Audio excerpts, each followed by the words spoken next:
Chris Clark here with PalmettoPreps.com. We're chatting with Saluda head coach Stewart Young. A little quarantine conversation here while we're all holed up with no spring football or really anything.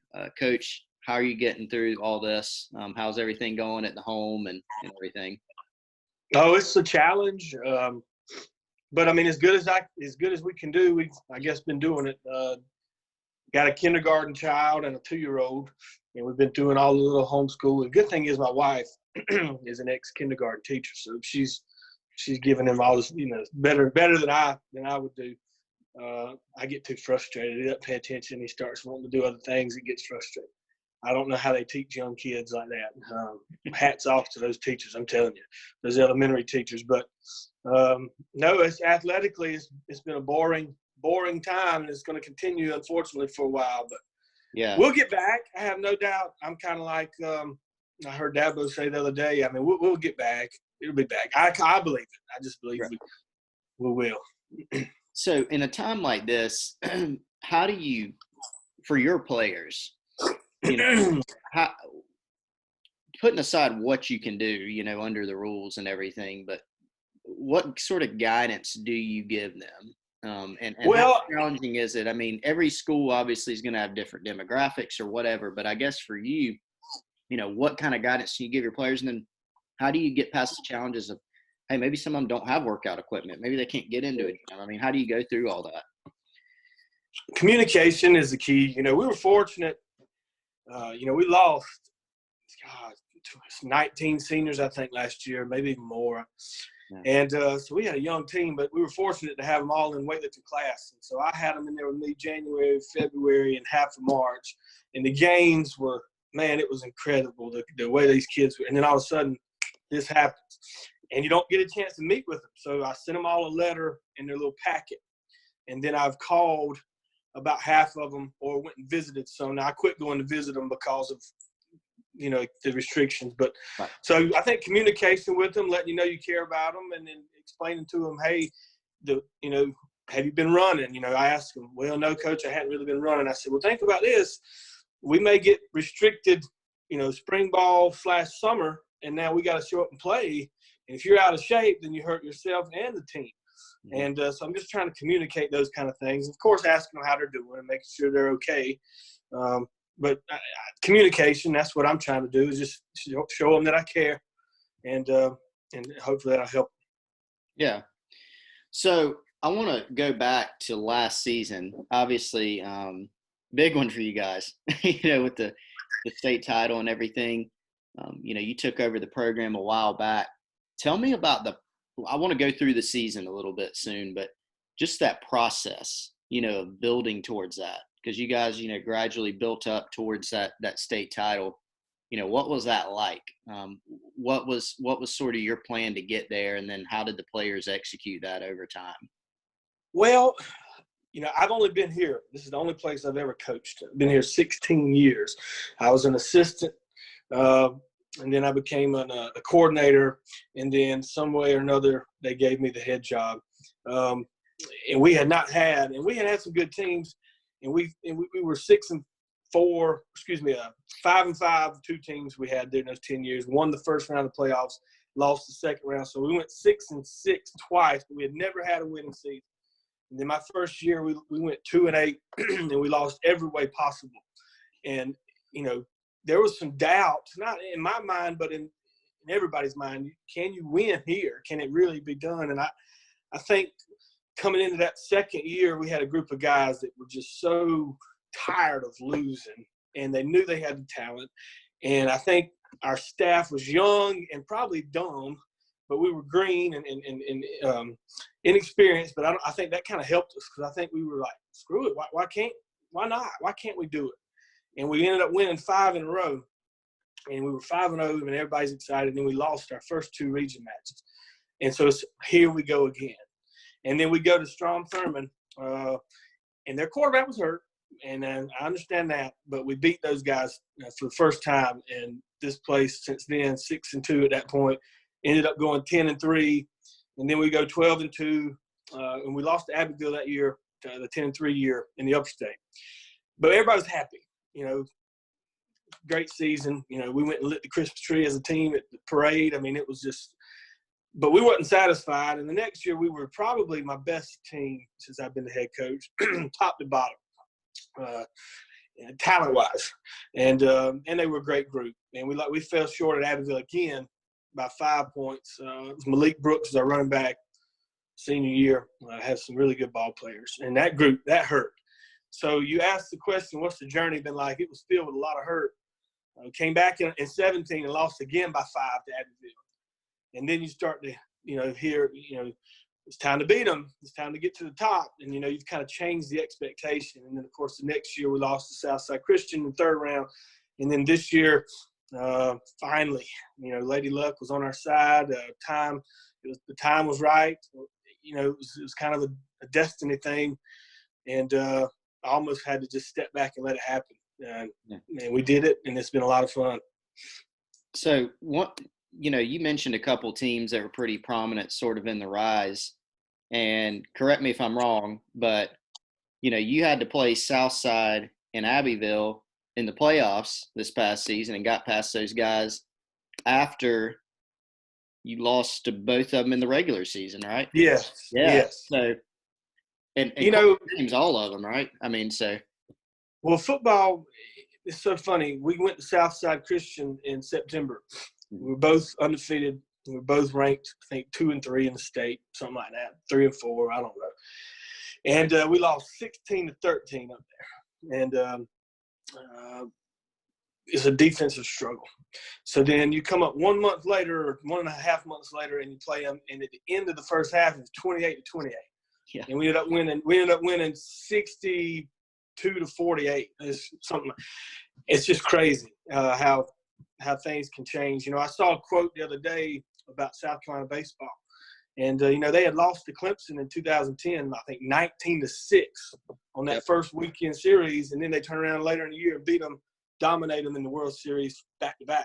So, things it's just athletics and football in general. Each game's its own entity. It's just a lot of fun. But yeah, Southside Christian beat us, and then of course Abbeville beat us by 4 touchdowns the first time we played. 4 touchdowns, and then we came back and beat them by 4 points the second time. So that Abbeville game, the second one, is it fair to say? I mean, Abbeville was going for what, a 5-peat? Yes, 5 in a row. So they had to be considered the favorites going into the game. Mm-hmm. Except in your locker room. But, right, I mean, just people probably naturally think Abbeville, an outsider, may go, okay, Abbeville's going for a 5-peat. They won the game earlier in the year, but you guys were able to win that one. And so go ahead. Well, I was going to say, first of all, those teams we mentioned are very well coached, and they do things the right way. And it's like I tell our kids, there's this – fortunately, we've been in the group. I hope we stay in the group. But there's a small group of teams that play our brand of ball, to do things the right way, relentless on defense and well prepared on offense. You can just tell it. And Southside Christian, Abbeville, I think I mentioned Thurmond earlier as our rival. Those are in the same group. And a lot of teams we play on. But Abbeville's probably done it better than everybody in the whole state. All classifications in the past, besides Chapman, what coach does up there, Coach Hodge, but Abbeville's just done it perfect. Dutch fork, they can be in that. So, they beat us, I think, 8 times in a row. And we went into our devotion, and Coach Brent Wilder, my good friend who's at Swansea now, who had been the offense coordinator for multiple years, and then the 1 year he's not here, and we win it. And I kind of want to give him a ring, just because he helped me out a lot. But anyway, he did a devotion, and he read off the stat in 2000 and I can't remember, 14 or so. The last time, 13, maybe 12, when we beat Abbeville by a field goal, 10-7. Since then, they had went on some astronomical run and had only lost like 3 games and won 4 state championships. And we were just saying that maybe we started it. Now it's time to come back and maybe put a cap on it. And we used that to our advantage, but we had a great quarterback, probably the best player I'll ever coach, Noah Bell. 53 games he started here. We had a receiver that took over ball games in Dalen Wright, and then we had a defense that was just hungry, and we were ready to go. And we caught some breaks and played hard enough to beat them. Yeah, I wanted to ask you about Noah. And I know you've talked about this in the past. Remember seeing one of your on-field, I guess, press conferences or just talking with a reporter after the game on the field, after one of the playoff games, maybe the state game, talking about Noah Bell and how, I guess Wingate was at the time his big offer, and that's where he ended up. And, you said they're getting a heck of a player. I guess I'm going to take a guess that you feel like some people are missing out on him as a player. It's not a guess. It's what's it called? An imperative statement. Right. Yeah. I mean, it's not a guess. They are. It's unbelievable. And here's the thing that gets me is you go through all these recruiting things and you go to every camp in the world and you do all this. Well, he's a lefty. Well, he's not. He's got a little. He's a baseball player. He's got a little hitch in his throw. He's a freaking winner. All right, and that's the bottom line. And I can tell you this, and I've told every college this, and if you go, there's nobody that will outwork him, period. All right, like they might work as hard as him, but there's nobody that will outwork him in the country. And it's just bottom line, and then his character on top of that and the way he carries himself, his academics it's like I'll never see it again. I really won't. I don't think. I think he'll go up the wing and probably play all 4 years. They kind of want to redshirt him, but I think he'll play. I think he's too good. But I look at it like this, and I've told coaches this, and I mean this with all my heart. If you and Noah Bell got on a treadmill for a contest and said who's going to stay on the longest, there's only two things that's going to happen. He's going to win or he's going to die or pass out. I mean, that's it. I mean, that's just who he is. Mm-hmm. And it's evident the way he did in the playoffs and him and Dalen Wright, the receiver, who's also slept on, by the way. He eventually got to Virginia Tech, but he's special. And so those guys really took over ball games. I've never seen two people take over 6 quarters like they did against the second half of Abbeville and all 4 quarters against Baltimore. It really happened. Yeah. Now, Dalen had huge games. I mean, a 4-touchdown game, I think, in one of those playoff contests, or maybe the state championship. Actually, he only had 3 then. I think he had only 3. No, he had 4. He had 4 right. Against Baltimore. Yeah. What made him? I know he was a 2-sport guy, right? Really good basketball player for Saluda. What made him so special? You think? Well, Dalen didn't come out to spring ball going into his junior year, so we gave his number away, and he called me the night before summer workouts going to his junior year, saying he changed his mind, he wanted to play, and I was like, sure, and he had a couple makeups at the beginning of practice, August, because he missed spring ball, and I can't let that go unpunished, but he didn't question that. I gave him number 80. He didn't question that, and he had a really good junior season. But I think the consensus around the coaching circles and recruiting circles was he was a basketball guy. He had AAU circuited his whole life. That's where he spent his summers. He never did the football stuff. It was just AAU. Did a few football tours going into his senior year, but how recruiting is. By that time, it gets a little bit – they've already kind of moved on or whatever. Mm-hmm. And then he really turned it on the second half of the year. Leadership-wise, ability-wise was always there, but leadership came on, and I tell you, I've never seen, like I said, the playoff run he had was just unbelievable. And he took our team on his back at halftime at Abbeville and took over the locker room at halftime. And the recruiters, I eventually saw that he did have that leadership in him and that spark in him, and that led to – and it happened fast, boy. It was Western Carolina, App State, Virginia Tech, boom. I mean, it was wild. Yeah. So happy for him, very happy for him. So obviously you're losing him, you're losing Noah, some awesome leadership and some awesome players on your team. On top of that, you've got these challenges, which to be fair, everybody's facing them right now. But yeah. How are you looking towards to next season? What's your challenge is going to be replacing some of these guys, but what do you do you have, I'm sure you have a plan in place, but what are your thoughts on moving forward from next season, moving past that high of winning a state title game and trying to continue that standard? Man, I'm confused, concerned. I don't know, but part of me thinks, oh crap, this was the one year that we needed to install an offense and find a quarterback, and now we don't get spring practice, and then we, who knows what's going to happen this summer. And then part of me thinks maybe this is the best time for this to happen because we don't have, establishment, and we can come in fresh, and all these kids are ready to go, and now their enthusiasm will be ready to go. I tell you what, our kids are, the culture, once it flipped to kind of where it is now, they are excited about lifting. Our kids won't be able to sleep the night before they find out, we finally get to go do something. And that's all of them, and they're all young. We've got 15 linemen going into the 10th grade. We're going to be bigger next year than we were this past year. We're not going to be as strong or experienced. Mm-hmm. We'll just have to change up what we do. Offensively, Coach Andrew Webb, I brought in one of my best friends in the world, played with me at Clinton, or played against me when I was at Union at Clinton, and then played with me at PC, and then he's been at Clinton, and now he's at Saluda. And he's special, and he's going to be calling the offense again, and I'm sure he'll come up with something to put our best players in position to do what we got to do to compete to win. And then, of course, defensively, I kind of oversee the defense, but Coach Brett Newton is my coordinator. He does it. He does a great job. I just signal it in. But, we kind of got some establishment there, and I'm confident in our coaches that we'll be able to come in and have a game plan from day one. But we just don't know what the time frame is, So one thing that you mentioned earlier was, when you first you've been at Saluda your whole career, but you took over the reins of the program, and you mentioned how you and some of your other coaches were green, maybe sort of learning on the fly a little bit.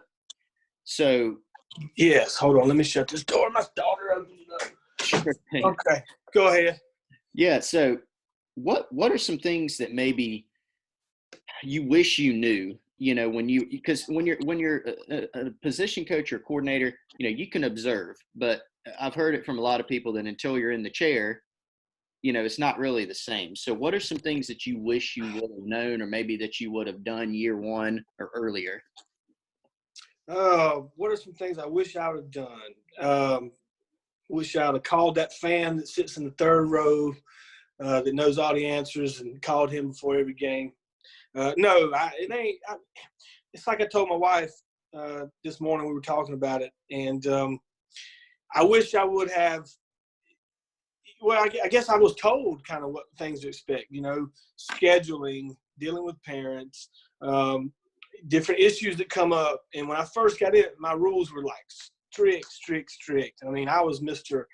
I'm not putting up with anything, and I still don't. But at the same time, I learned that kids are so different within your team. I mean, where they come from, how their parents treat them, some over-the-top love, their baby don't do anything wrong, and then some don't even know. And so you got to put all that in perspective. And if a kid makes a mistake because he's trying to get attention in the 9th grade by flipping somebody in the ear and he gets written up, do you kick him off the team for that? Or little things like that, I guess you just learn that you can't. So I added a rule, an X factor, where kind of like X in mathematics is a symbol for the unknown. Sometimes, we have our certain rules. I mean, being late's you can't have it, not tolerated. Missing practice isn't tolerated. But other things, sometimes I always tell my kids now, I've learned that fair is not always equal.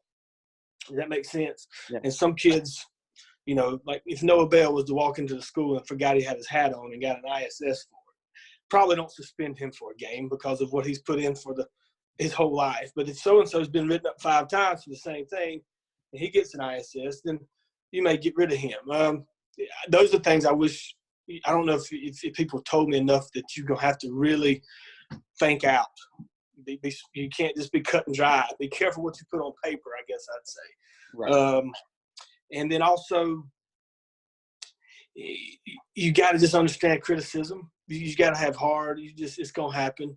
I mean, you can win a championship and then they're going to say you didn't wear the right uniform. Seriously. I mean, you just can't. And you just got to understand it. Just let that kind of stuff. They tell you that, I guess, but until you actually have to go through it, you almost have to you have to learn that. Yeah. If that makes sense. It does. Now, another thing. So, you've had some really good assistants over time, at Saluda, whether it's, Andrew Webb, you mentioned, and Brent Wilder, who's gone on to a head coaching job.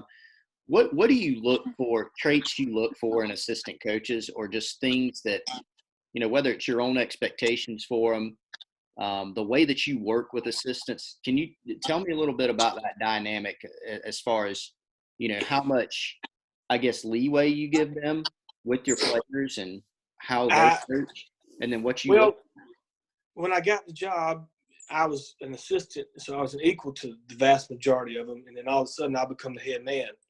That was a weird conversation to have, but you had to do it, and things changed. And I had to make, not an example, but I had to strategically make a few decisions to, like, show them, oh, well, okay, he's – and just to kind of let them know that things, the status quo had changed.